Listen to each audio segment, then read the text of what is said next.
ക്ലാസ്സിൽ സൂചിപ്പിക്കുകയുണ്ടായി. ഈ രംഗത്ത് ഏറ്റവും കൂടുതൽ മാതൃകാപരമായ ഉപദേശം നിർവഹിച്ച ഒരു മഹദിയെ സംബന്ധിച്ച് ഉമാമ ബിൻതുൽ ഹാരിസ് തൻ്റെ മകളെ, വിവാഹിതയായ മകളെ ഭർത്താവിൻ്റെ അടുത്തേക്ക് മണവാട്ടിയായി ചമയിച്ചൊരുക്കി പറഞ്ഞയക്കുന്ന നേരത്ത് ഉമ്മ മകൾക്ക് കൊടുത്ത ഉപദേശം, ഉമ്മ കല്യാണം കഴിയുന്ന മകൾക്ക് കൊടുക്കുന്ന ഉപദേശത്തിൻ്റെ കൂട്ടത്തിൽ ഈ വിഷയങ്ങളൊക്കെയും കടന്നു വരുന്നുണ്ട്. ആ പ്രാധാന്യം നമ്മൾ മനസ്സിലാക്കാൻ വേണ്ടി ആ ഉമ്മ കൊടുത്ത ഉപദേശങ്ങളൊന്ന് നിങ്ങളെ കേൾപ്പിക്കാൻ ഞാൻ ഈ അവസരം ഉപയോഗപ്പെടുത്തുകയാണ്. മകളോട് ഉമ്മ പറയുകയാണ്, ഉമാമത്ത് റളിയല്ലാഹു അൻഹാ മോളെ ഒരുക്കി അയക്കുമ്പോൾ പുതിയാപ്പളയുടെ വീട്ടിലേക്ക് വിവാഹിതയായ തൻ്റെ മകളെ പറഞ്ഞേക്കുമ്പോൾ മോളെ വിളിച്ചുകൊണ്ട് ഉപദേശിച്ചു വിടുകയാണ്. യാ ബുനയ്യ, എൻ്റെ പൊന്നുമോളെ, ഇന്നൽ വസിയ്യത ലൗ തുരികത ലഫളിൻ ഫിൽ അദബി ഔ മക്റുമത്തിൻ ഫിൽ ഹസബി ലതുരികത ലിദാലിക മിൻകി വലാകിന്നഹാ തദ്കിറത്തുൽ ലിൽ ഗാഫിലി വമഊനത്തുൽ ലിൽ ആഖിലി. എന്താ പറഞ്ഞിരുന്നറിയോ? മോളോട് പറയണം, മോളെ, പൊന്നുമോളെ, ഉമ്മ പറയാണ്, പൊന്നുമോളെ, നല്ല സംസ്കാരം ഉണ്ട് എന്ന നിലക്ക് ഏതെങ്കിലും ഒരാൾക്ക് ഉപദേശം കൊടുക്കാതെ വിടുകയാണെങ്കിൽ നിനക്ക് ഞാൻ ഉപദേശം തരില്ലായിരുന്നു. കാരണം നിന്നെ ഞാൻ എല്ലാ സംസ്കാരവും പഠിപ്പിച്ചിട്ടുണ്ട്. നീ നല്ല സ്വഭാവമുള്ള പെണ്ണാണ്, നല്ല സ്വഭാവമുള്ള മോളാണ് നീ. അതുകൊണ്ട് നല്ല സ്വഭാവവും നല്ല സംസ്കാരവുമുള്ള ആളുകളോട് വസിയത്തൊന്നും കൊടുക്കണ്ട എന്നായിരുന്നുവെങ്കിൽ ഞാൻ നിന്നെ ഒഴിവാക്കുമായിരുന്നു. പക്ഷേ ഞാനിത് നിന്നോട് പറയുന്നത് നിനക്ക് സംസ്കാരം ഇല്ലാത്തത് കൊണ്ടല്ല, മറിച്ച് തദ്കിറാലിൽ ഗാഫിൽ, ശ്രദ്ധിക്കാതെ വല്ലതും പോയിട്ടുണ്ടെങ്കിൽ എൻ്റെ മോളൊന്ന് ഓർക്കാനാണ്. വമഊനാലിൽ ആഖിൽ, ബുദ്ധിയുള്ളവർക്ക് ഇതൊക്കെ കേൾക്കുമ്പോൾ അവരുടെ ജീവിതത്തിന് അതൊരു സഹായകരമാകും. അതുകൊണ്ട് എൻ്റെ മോളോട് ഞാൻ വളരെ സ്നേഹത്തോടെ ചില കാര്യങ്ങൾ പറയട്ടെ. വീണ്ടും പറയാണ്, എൻ്റെ പൊന്നുമോളെ, ഏതെങ്കിലും ഒരു സ്ത്രീക്ക് തൻ്റെ ബാപ്പയുടെ അടുക്കൽ നിന്നുള്ള സ്നേഹം കിട്ടിയത് കാരണത്താൽ അവൾക്കിനി ഭർത്താവ് വേണ്ട എന്ന് തീരുമാനിക്കുകയാണെങ്കിൽ നിനക്ക് ഭർത്താവ് വേണ്ട എന്ന് ഞാൻ തീരുമാനിക്കുമായിരുന്നു. എന്താ പറഞ്ഞതിൻ്റെ അർത്ഥം? അത്രത്തോളം നിന്നെ ഞങ്ങൾ സ്നേഹിക്കുന്നുണ്ട്.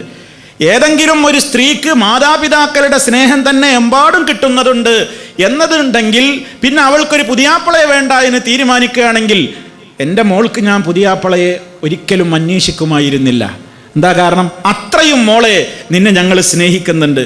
പക്ഷേ അങ്ങനെയല്ലല്ലോ കാര്യം. വലാകിന്നൻ നിസാ ഖുലിഖ്ന ലിർരിജാൽ, സ്ത്രീകൾ എന്ന് പറയുന്നത് പുരുഷരോഗത്തിന് വേണ്ടി പടക്കപ്പെട്ട വിഭാഗമാണ്. കമാ ലഹുന്ന ഖുലിഖർ റിജാൽ, പുരുഷന്മാരെ അവർക്ക് വേണ്ടിയും സൃഷ്ടിക്കപ്പെട്ടവരാണ്. അതുകൊണ്ട് മോളെ, ഐ ബുനയ്യ, എൻ്റെ പൊന്നുമോളെ, ഇന്നകി ഖദ് ഫാറഖ്തിൽ ജവ്വല്ലദീ മിൻഹു ഖറജ്തി വൽ ഉസ്സല്ലദീ ഫീഹി ദറജ്തി ഇലാ വക്രിൻ ലം തഅരിഫി വഖരീനിൻ ലം തഅലിഫി. എൻ്റെ കുഞ്ഞുമോളെ, പൊന്നുമോളെ, നീ ഇതുവരെ കളിച്ചു വളർന്ന അന്തരീക്ഷം, നീ ഇതുവരെ ജീവിച്ചു വന്ന നിന്റെ വീട്, നീ ഇതുവരെ ജീവിച്ചു വന്ന നിന്റെ സാഹചര്യം, അതൊക്കെ വിട്ടുകൊണ്ട് നിനക്ക് തികച്ചും അപരിചിതമായ ഒരു കൂട്ടിലേക്കാണ് നീ ചേക്കേറാൻ പോകുന്നത്. നമുക്ക് നിങ്ങളെ ഉമ്മ പറഞ്ഞു കൊടുക്കുക മോളോട്. ഇതുവരെ നീ പരിചയിച്ച വീടോ, ഇതുവരെ നീ പരിചയിച്ച ആളുകളോ, നീ വളർന്ന സാഹചര്യമോ, നീ ജീവിച്ചു വളർന്ന ചുറ്റുപാടോ ഒന്നുമല്ലാത്ത പുതിയ ഒരു ലോകത്തേക്കാണ് മോളെ നീ കാലെടുത്ത് വെക്കുന്നത്. വഖരീനിൻ ലം തഅലിഫി, നിനക്ക് പരിചയമില്ലാത്ത ഒരാളുടെ അടുത്തേക്കുമാണ് നീ പോകുന്നത്. പരിചയമില്ലാത്തൊരു കൂട്ടുകാരനെയാണ് നീ സമീപിക്കാൻ പോകുന്നത്. ഫാസ്ബഹ ബിമൽകിഹി അലൈകി മലീകാ, അവൻ നിന്നെ കല്യാണം കഴിച്ചതോടുകൂടി നിന്റെ മേൽ അവൻക്ക് അധികാരമുണ്ടെന്ന് നീ അറിയണം. അവൻ നിന്റെ മേൽ അധികാരി തന്നെയാണ്. അതുകൊണ്ട് ഫകൂനി ലഹു അമതാ, എൻ്റെ പൊന്നുമോളെ, നീ ആ മനുഷ്യൻ്റെ അടിമയെപ്പോലെ കഴിയണം. എങ്കിൽ യകുൻ ലകി അബ്ദാ, അയാളും നിനക്ക് അടിമയോലെ പോലെ പെരുമാറും. നീ അങ്ങോട്ടൊരു ദാസിയെ പോലെ നിന്നാൽ ഒരു ദാസനെ പോലെ അയാൾ നിന്നോടും പെരുമാറിക്കോളും. അതുകൊണ്ട് വളരെ സ്നേഹത്തോടെ ഇടപെടണേ. അതുകൊണ്ട് മോളെ, നിന്നെ പറഞ്ഞേക്കുമ്പോ ഈ ഉമ്മാക്ക് ഒരു 10 കാര്യങ്ങൾ എന്നിൽ നിന്ന് നീ വഹിച്ചു കൊണ്ടുപോകണം. ഒരു 10 ഉപദേശം നിനക്ക് തരാണ്ട്. ഒരു 10 ഉപദേശം എൻ്റെ പൊന്നുമോൾക്ക് തരാനുണ്ട്. അതൊക്കെ തകുൻലകി ദുഖറൻ വദിക്റാ, നിനക്ക് മോളെ ഈ ഉപദേശങ്ങളൊക്കെ നിധിയായിരിക്കും. ഈ ഉപദേശങ്ങളൊക്കെ എൻ്റെ പൊന്നുമോൾക്കുള്ള നിധിയാണ്, സൂക്ഷിപ്പ് സ്വത്താണ്. വദിക്റാ, ഒരു ഉത്ബോധനവുമാണ് മോളെ. എന്നിട്ട് ഉമ്മ പറഞ്ഞു തുടങ്ങുകയാണ്, അമ്മല്ലൂല വസാനിയ, ഒന്നാമത്തെയും രണ്ടാമത്തെയും എന്നോട് എനിക്ക് പറയാനുള്ളത്, ഫസ്സുഹ്ബതു ലഹു ബിൽ ഖനാഅ വൽ മുആശറതു ബിഹുസ്നി സമഇ വത്ത്വാഅ. മോളെ, ഉള്ളതുകൊണ്ട് തൃപ്തിപ്പെട്ട് നീ അയാളുടെ കൂടെ കഴിഞ്ഞുകൂടണം. ഖനാഅത്ത് നിനക്ക് വേണം മോളെ. ഉള്ളതിൽ തൃപ്തിപ്പെട്ടുകൊണ്ട് നീ അയാളുടെ കൂടെ സഹവസിക്കണം. ബിഹുസ്നി സമഇ വത്ത്വാഅ, അയാൾ പറയുന്നതൊക്കെ കേട്ടുകൊണ്ടും അയാൾ അനുസരിച്ചുകൊണ്ടും നീ അയാളെ കൂടെ കഴിയണം. ഫഇന്ന ഫിൽ ഖനാഅത്തി റാഹത്തുൽ ഖൽബി വഫി ഹുസ്നി സമഇ വത്ത്വാഅത്തി റിളർ റബ്ബി. ഉള്ളതിൽ തൃപ്തിപ്പെടുന്നത് മനസ്സിന് വല്ലാത്ത സുഖം തരും മോളെ. ഉള്ളത് തൃപ്തിപ്പെട്ടുകൊണ്ട് ജീവിക്കൽ മനസ്സിന് വല്ലാത്ത ആനന്ദമാണ് മോളെ. വഫി ഹുസ്നി സമഇ വത്ത്വാഅ, ഭർത്താവിനെ അനുസരിച്ചുകൊണ്ടും ആ ഭർത്താവിന്റെ കൽപ്പനകളെ ധിക്കരിക്കാതെ ജീവിക്കലും റിളർ റബ്ബി, അത് റബ്ബിന്റെ തൃപ്തിക്കും കാരണമാകും. മനസ്സമാധാനത്തിനും നല്ലത് അതാണ്, റബ്ബിന്റെ തൃപ്തി കിട്ടാനും നല്ലത് അതാകുന്നു. അപ്പൊ ഉള്ളതുകൊണ്ട് തൃപ്തിപ്പെടണം. അദ്ദേഹം പറയുന്നതൊക്കെ കേട്ട് അനുസരിച്ച് നല്ല അനുസരണയോടെ ജീവിക്കണം. ഇതാണ് 1, 2 ഉപദേശങ്ങൾ.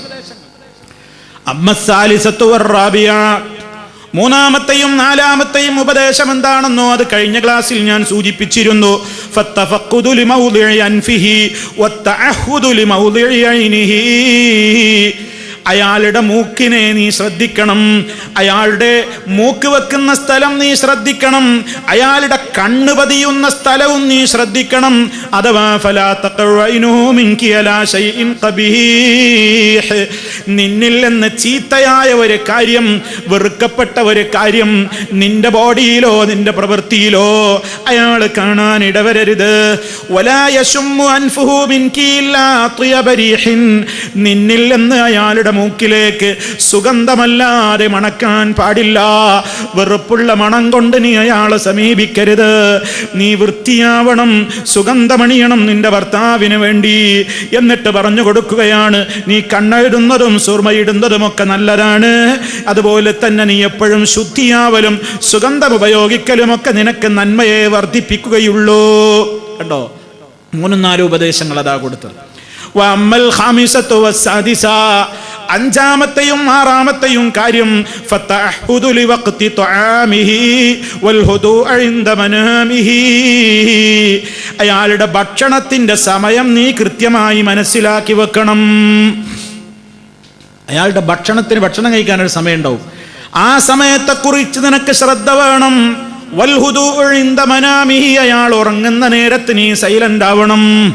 അയാൾ ഉറങ്ങുന്ന നേരത്ത് ശല്യം ചെയ്യരുത്. വിശക്കുമ്പോൾ ഭക്ഷണം കൊടുക്കാൻ കഴിയണം. കാരണം ഫഇന്ന ഹറാറത്തുൽ ജൂഇ മൽഹബത്തുൻ വതൻഗീസൻ നൗമി മഗ്ളബത്തുൻ, വിശപ്പ് വല്ലാതെ കഠിനമായാൽ അത് ചൂടാവാൻ കാരണമാകും, അത് വല്ലാത്ത പ്രയാസത്തിന് നിമിത്തമാകും. വിശക്കുന്ന നേരത്ത് ഭക്ഷണം റെഡിയല്ലെങ്കിൽ അതാർക്കും ഉണ്ടാകുന്ന ഒരു വൈകാരിക തലത്തിലേക്ക് എത്തിപ്പോകും. അതെൻ്റെ മോള് സൂക്ഷിക്കണേ. ഭക്ഷണത്തിന്റെ സമയം ശ്രദ്ധിച്ചോളണം. അതുപോലെ തന്നെ ഉറക്കിന് തടസ്സമാകുന്ന നിലക്ക് പ്രവർത്തിച്ചാൽ അത് ദേഷ്യം പിടിക്കാൻ കാരണമായി തീരും. അതുകൊണ്ട് അദ്ദേഹത്തിന്റെ ഉറക്ക് തടസ്സപ്പെടുത്തരുത്. അദ്ദേഹത്തിന്റെ ഭക്ഷണ കാര്യത്തിൽ വളരെ ശ്രദ്ധ വേണം. മോളോട് പറഞ്ഞു കൊടുക്കുകയാണ് ഉമ്മ. ഏഴാമത്തെയും എട്ടാമത്തെയും കാര്യം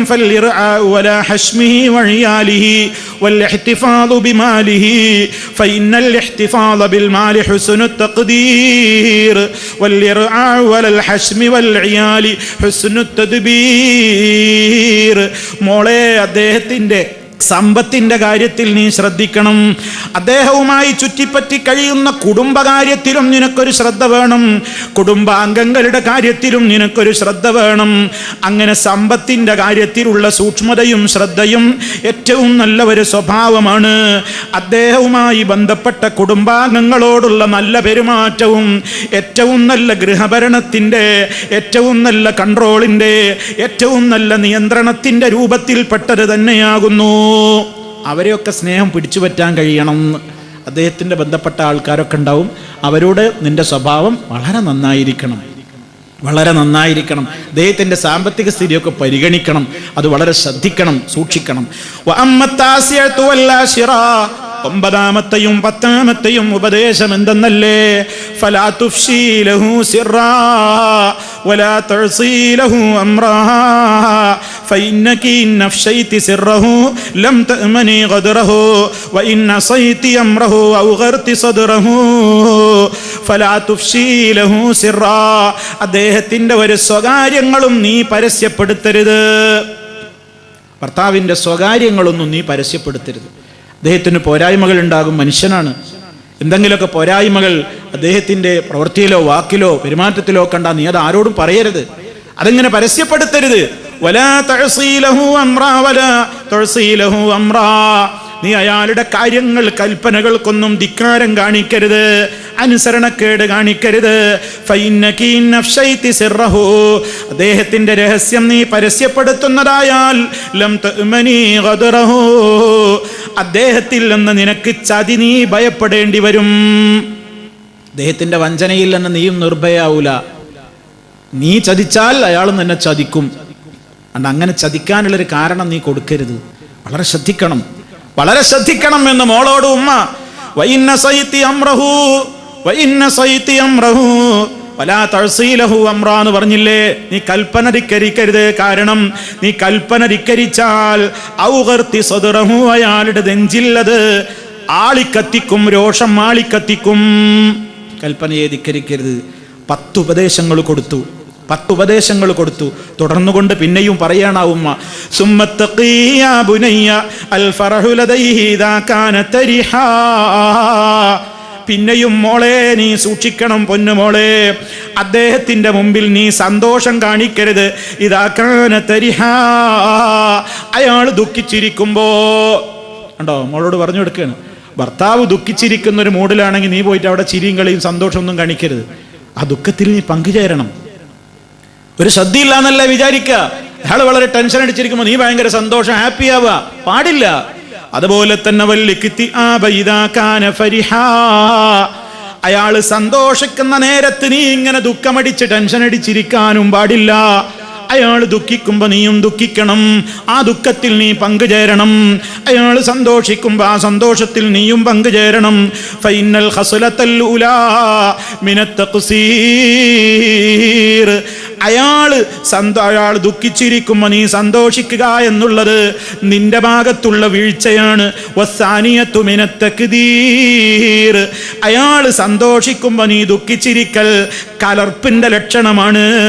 നിന്റെ മനസ്സിന്റെ ശരിയായ രൂപത്തിലുള്ള ചിന്തയിൽ നിന്ന് പുറത്തേക്ക് പോയതിന്റെ ലക്ഷണമാകുന്നു. വീണ്ടും പറയാണ്, വകൂനി അശദ്ദ മാ തകൂനീന ലഹു ഇഅ്ളാമാ യകുൻ അശദ്ദ മാ യകൂനു ലകി ഇക്റാമാ. നീ അയാളെ എപ്പോഴും നല്ല രൂപത്തിൽ എപ്പോഴും ബഹുമാനിക്കണം.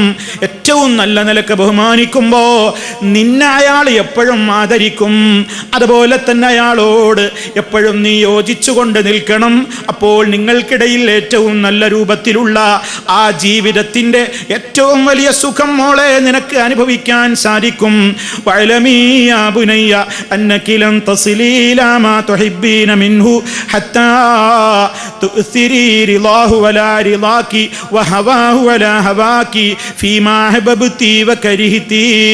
അവസാനിപ്പിക്കുകയാണ്, പൊന്നുമോളെ, അദ്ദേഹത്തിൻ്റെ സ്നേഹത്തിലേക്ക് നിനക്ക് എത്താൻ കഴിയില്ല. നിന്റെ തൃപ്തിയേക്കാൾ നീ അദ്ദേഹത്തിൻ്റെ തൃപ്തിക്ക് മുൻഗണന കൊടുക്കുന്നത് വരെ, വഹവാഹു വലാ ഹവാകി, നിന്റെ ഇഷ്ടത്തെക്കാളും അദ്ദേഹത്തിൻ്റെ ഇഷ്ടത്തിന് നീ പ്രാധാന്യം കൊടുക്കുന്നത് വരെ, ഫീമാ അഹ്ബബ്തി വകരിഹ്തി, നീ ഇഷ്ടപ്പെടുന്നതിലും നീ വെറുക്കുന്നതിലുമൊക്കെ അദ്ദേഹത്തിന്റെ ഇഷ്ടാനിഷ്ടങ്ങൾക്ക് നീ പരിഗണന കൊടുക്കണേ. അല്ലാഹു നിനക്ക് ഖൈർ ചൊരിയട്ടെ. വയഹ്ഫളകി, അല്ലാഹു നിന്നെ കാത്തുരക്ഷിക്കുകയും ചെയ്യട്ടെ. ഉപദേശം അവസാനിക്കുകയാണ്. ഒരു ഉമ്മ മകൾക്ക് കൊടുത്ത ഉപദേശങ്ങളാണിത്.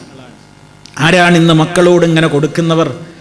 മക്കൾ അവിടുത്തെ പരാതിയും കല്യാണം കഴിഞ്ഞിട്ട് വിഷമൊക്കെ വന്ന് പറയുമ്പോൾ അതിങ്ങനെ അങ്ങനെ അങ്ങനെ അങ്ങനെ അങ്ങനെ കൂടുതൽ കൂടുതൽ രൂക്ഷമാകുന്ന നിലക്കല്ലേ ഉമ്മ ഇടപെടുക? ഉപ്പ അങ്ങനെയല്ലേ ഇടപെടുക? ആഹാ, എന്നെ ഞങ്ങൾ അങ്ങനെയാണോ വളർത്തിയത്, ഇങ്ങനെയാണോ വളർത്തിയത്, ഇങ്ങനെ പോയെന്നൊക്കെ പറഞ്ഞ് അത് രൂക്ഷമാക്കാനല്ല മാതാപിതാക്കൾ ശ്രദ്ധിക്കേണ്ടത്. അത് തണുപ്പിക്കണം. അത് സാരല്ല, നമ്മൾ സഹിക്കുക, നമ്മൾ ക്ഷമിക്കുക, അതിലൊക്കെ പ്രതിഫലമുണ്ട്, അതിലൊക്കെ നമുക്ക് പുണ്യമുണ്ട് എന്ന അർത്ഥത്തിൽ. അതോടൊപ്പം ഏറ്റവും നല്ല നിലക്ക് കാര്യങ്ങളൊക്കെ പറഞ്ഞ് മനസ്സിലാക്കി കൊടുത്ത് പതുക്കെ പതുക്കെ ഭർത്താവിനെ കാര്യങ്ങൾ പറഞ്ഞ് മനസ്സിലാക്കി കൊടുക്കാനും ഇസ്ലാമികമായിട്ടുള്ള കാര്യങ്ങളെ സംബന്ധിച്ച് കൂടുതൽ അവർക്ക് ഇരുവർക്കും വേണ്ട ഉത്ബോധനം കൊടുക്കാനും ഒക്കെയാണ് നല്ലവരായ രക്ഷിതാക്കൾ ശ്രമിക്കേണ്ടത്. ഇവിടെ നോക്കൂ നിങ്ങൾ, ഒരു ദാമ്പത്യ ജീവിതത്തിന്റെ കെട്ടുറപ്പിന് അനിവാര്യമായ എന്തെല്ലാം സംഗതികളുണ്ടോ അതൊക്കെ ഇവിടെ ഉമാമ എന്ന് പറയുന്ന ഉമ്മ തൻ്റെ മകൾ വിവാഹിതയായിട്ട് വീട്ടിലേക്ക് കയറിപ്പോകുന്ന വേളയിൽ ഉപദേശിച്ച് പറഞ്ഞു കൊടുത്തിരിക്കുകയാണ്. അതിലെല്ലാം അടങ്ങി എല്ലാ കാര്യങ്ങളും പ്രവാചകൻ സല്ലല്ലാഹു അലൈഹി വസല്ലമിൻ്റെ അധ്യാപനങ്ങളിലൂടെ മുസ്ലിം ലോകത്തിൻ്റെ വിശുദ്ധ ഖുർആനിലൂടെ തിരുസുന്നത്തിലൂടെ പഠിപ്പിക്കപ്പെട്ട കാര്യങ്ങളൊക്കെ ഉള്ളടങ്ങുന്ന നിലക്കുള്ള മനോഹരമായ മഹത്വമേറിയ ഉപദേശങ്ങളാണ് ആ ഉമ്മ, ആ സഹാബ, ആ വനിത ആ മകൾക്ക് ഉപദേശമായിട്ട് കൊടുത്തത്. അത് സാന്ദർഭികമായിട്ട് നമ്മൾ മനസ്സിലാക്കിയിരിക്കേണ്ടതുണ്ട്. ഇവിടെ സഹോദരന്മാർ